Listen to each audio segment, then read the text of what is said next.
Welcome to the show, Be Accountable. And today we are taking you up to Koyaro Center in Ayani, where we have 3 young professionals. We have Benard Waore, who is an engineer by profession. We have Vallary Kenyanito, who is a theologist and also have some law background. And then we have Dorn Anaclet, who is an economist, has just completed his studies at the University of Nairobi. These 3 young people are going to talk about issues affecting the community and also Kenya at large. And today's topic is about police brutality and the extrajudicial killing. Let's meet there and join the discussion. Welcome, gentlemen. My name is Benard Waore, a Kenyan citizen and an advocate for accountability in issues around the country. I'm here joined by my colleagues. My name is Dorn Anaclet, a former student, University of Nairobi. I'm an advocate too of accountability, and all we are doing is an evidence-based advocacy on matters that are pertinent to our economy today. Welcome. Vallary Kenyanito. I'm also an advocate for accountability because accountability is key in our society. Welcome. Great. It's a great day once again. I know we are covering up issues which has to do with police. That is what has been trending in the social media, in the mainstream medias all across.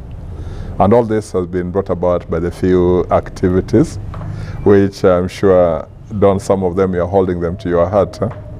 Yeah. What has come up really with the police that you really want to look at? Well, the police force, or just generally the discipline forces in the country, in the past couple of years, maybe we'd bring it down to months, but in the couple of years, most of their undertakings have been more to the negative than the positive.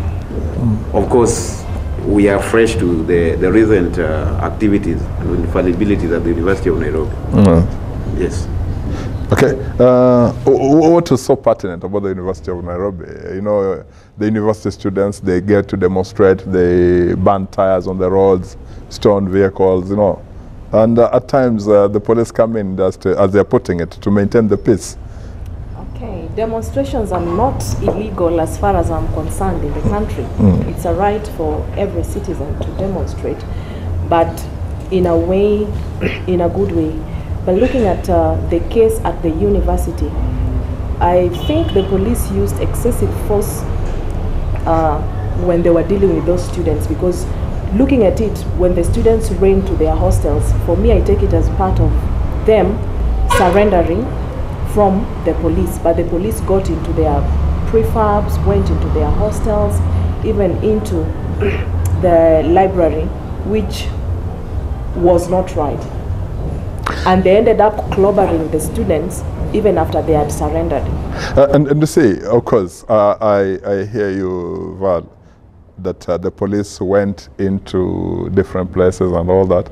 And I think the only thing we can do as advocates of accountability is just to ask all the players, the students, the administration, and the police to be accountable.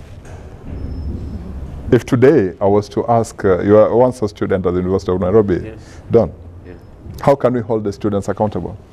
Well, I was a student leader. Okay. So definitely, having gone through that system, I understand that, number one, the Constitution, yeah?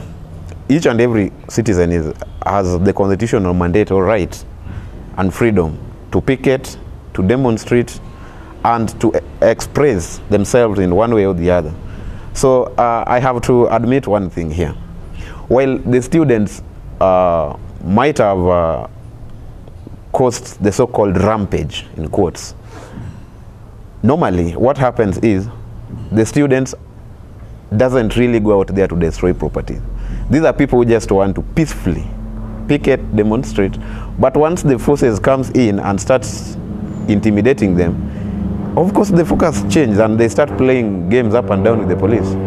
Now, in instance of that, as a former student leader, that's when we are saying, how do we get to hold the students accountable? Because you've got a right to picket, but also the private citizen has got a right to his business and going around with the things they're supposed to do. So, at the end of the day, picket peacefully and be accountable in case things go. Of course, that's what I'm saying. I'm saying freedom comes with responsibilities. Thank you. Yes. So the freedom of the students to picket and they understand clearly, because these are not just ordinary citizens. These are brainy members of the society. So they understand fully, 100%, that freedom comes with responsibility, and they have to demonstrate or maybe picket, but responsibly. In whatever action that you take, you have to be accountable. If the students demonstrated, they have to be accountable. If the university administration called in the police, whoever called in has to be accountable. On my side, I also look that the police have to be accountable. And if I look through the hierarchy of the police, from the lower rank of a police constable to the inspector general, I am sure that at each and every stage we can be able to get. We can get the police constables who were deployed there. We can get the corporal, or the sergeant, or the senior sergeant, or the inspector who were in the hierarchy of that deployment, and zero down on them and ask a question. Who ordered you? You'll find the constable will say, Sergeant so-and-so said we move in. And then the sergeant will say, Inspector so-and-so gave us the order. And the inspector will say, the OCPD. The OCPD will say, the superintendent of police. And that is how the reign of accountability is supposed to go. Now, that way, we'll be able to zero down to really who was culprit to that. Now, I want to introduce a new angle to the police accountability. We are aware about IPOA, Independent Police Oversight Authority. It's a very interesting. Have you even considered, or have you heard of them in this equation? Well, yes, I have thought of their role and responsibility when it comes to oversighting most of the police actions. But unfortunately, I think they have fallen short of my expectation as a citizen. It's not the first time the police are on the wrong side. We have to agree. Last year, April, the police clobbered students at the University of Nairobi. IPOA took the case with them. And unfortunately, unless I'm not informed, there is no information they gave back to the public as part of their investigations. Same to the aftermath of the general election, in which a lot of force was used in Nairobi, Kibra to be precise, Madari, and particularly in Kisumu. Events that their consequences were dire, right? So until now, unless somebody has a counter argument, I'm sure that IPOA has not released their findings to the general public. So yes, I think they are accountable, and yet they have fallen short of my expectations. Well, I'll tell you something about IPOA. I read the vision statement for IPOA is a robust civilian accountability mechanism that promotes public trust and confidence in national police service. Do you see IPOA attending this vision? And the key word, robust civilian accountability. I don't see them doing that the way it should really be done. Though they've tried in the past, but they've not reached that level that the citizens of this country would really want. Let's take, for example, the example of baby Pendo. The baby died, and that was it. They say they were going to investigate. Until now, we don't know who was in charge of the investigations, what has happened so far. Looking at baby Mora at Madare being shot at their balcony, honestly, we need someone who will tell us what is going on, so far as the investigations are concerned. Now, in a nutshell, is that for a fact we know by law, Independent Police Oversight Authority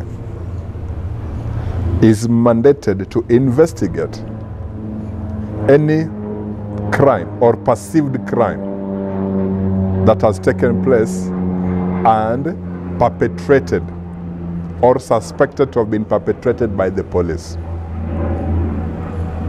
Can we think of any event besides the lawyer Willie who was murdered in Syokimau? Those are the ones who are serving, the matter is still in court. Possibly IPOA has played a role. Do we have any other event that we can say IPOA is playing a role and is holding police to be really accountable to the citizens? I'm happy about the introduction of Mora, introduction of Baby Pendo.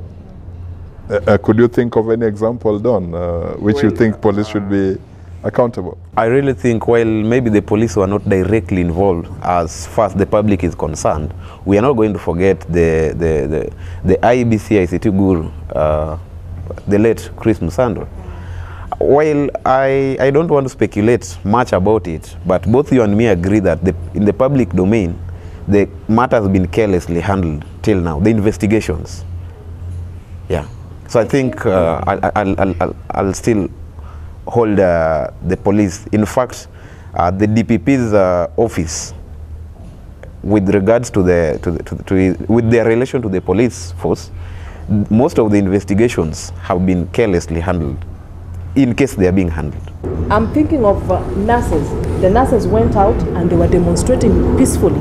Tell me if the nurses were violent. But before they even finished what they were doing, the police were already there, tear gassing them. Honestly, I think the police also should be trained on how they're supposed to come out and deal with the citizens when it comes to issues of demonstration. For me, this is the key thing. The reason IPOA came into being is because it was seen that the internal affairs of the police force was wanting. Okay? Now, IPOA came in to fill in the gap of the internal affairs of the police. It's a fact of the issue that if you pick a firearm from the armory, if you return it with less bullets, you are supposed to write a statement how you use the bullets. If you're given tear gas, you're also supposed to account why you use the tear gas. That's internal accountability. So that if someone is not doing what they're supposed to be doing. So if there is an incident out there, for me, it's not an element of giving a blanket excuse on police training. It's simple. Don, I've seen you on social media throwing a tear gas inside a window. Please explain. That's the only thing the IG is supposed to do. It's supposed to hold you accountable for your action. Okay? If people went and used the firearm, and I want to bring the case of Baby Mora, he was shot on the balcony. The day that team comes back to the office, they are supposed to surrender their firearm for forensic examination, which bullet is going to match the one up there. Is this being done? That's why we are saying our society is deteriorating, because we are not individually accountable, and the people who are in charge are not holding us accountable, and the citizen is not holding the people in charge accountable. That's the role you're supposed to do. Yes, and accountability is key. We would like to know who is in charge of, for example, Baby Mora's case. We start with, to know who so is fine. in charge of Start with the IG. Sando's Start with the IG. No. guys. Because Back to the University of Nairobi first. Me, I really think that while the police are wrong to have done all they did, I hold the university administration accountable, especially the vice chancellor, because he admitted that it's his team that called the police inside the university. The University of Nairobi, for your information, has the Student Welfare Authority. a body that has got its own security. And they have not in the past admitted that they cannot contain what was happening inside the university. So the administration bringing the police really brings so many questions. Were they meaning any good to the students? Now let me say this. So yes, I hold them. We know there is violence at home. You call the police. Does the police come to beat everybody in the neighborhood? Because Dorn has called that there's a violence in his house. The police come with a sober mind. They want to understand what is the problem. Okay. Unless the police come and they arrive at the gate and there's people wailing inside and somebody is holding them at the gate, then they will use force to come in. But whenever police is called, you call them at home, you call them in the factory, that there's a problem. They come with the sobriety to investigate and mitigate on the problem. In that aspect, we say the university called them. Whom did they talk to when they arrived? What posed a threat to them for them to react the way they reacted? So for me, yes, I'm not defending anybody. I only want to hold everybody accountable. I want to hold the rank within the police accountable. I want to ask that officer who was busy caning the students on the ground. I want to hold him accountable. Which law was he using? For that. I want to know the sergeant who was in charge of that group. Why was that happening? Was it under his orders? And up until I reach to the IG. Then I want to hold the university student, welfare authority, or the university administration accountable. When they were making that call, what were they complaining about? I need to know. No, what were they complaining? They made the call. The whys will be justified in what they? Why they made the call. And then from there we'll go further and further and hold. So for me today, in the accountability question, I beg to ask the question, who in the police force is accountable today? Okay, and I think even as we wrap up, for me I would twist it a little bit and say that we need to be accountable at all times in our various places of work. Whatever work you're given to do, you're supposed to be responsible as you offer service to fellow citizens. And apart from that, I'll also leave us with Proverbs chapter 6, verse 6 to 19, where it states that there are 6 things that the Lord detests and 7 that he detests. And I would also say go and read, but it mentions that hands that shed innocent blood,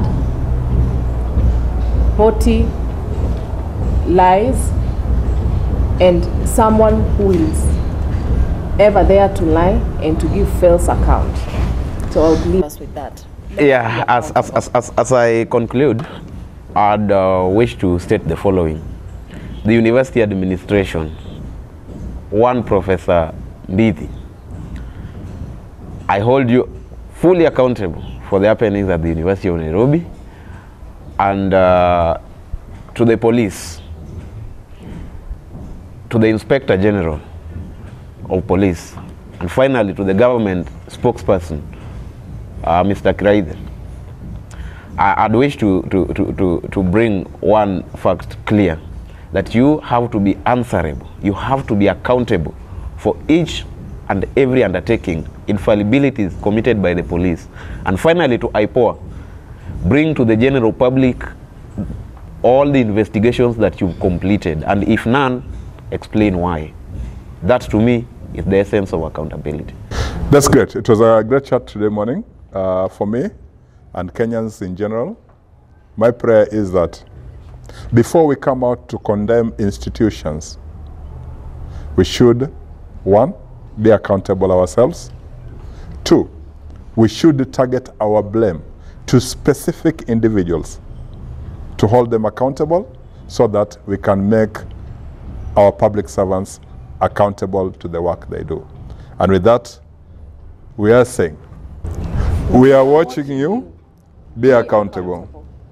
That was Benard Waore, Vallary Kenyanito, and Dorn Anaclet speaking about police brutality at the Be Accountable show. Till we meet again next week, my name is Ogure Joshua. Thank you.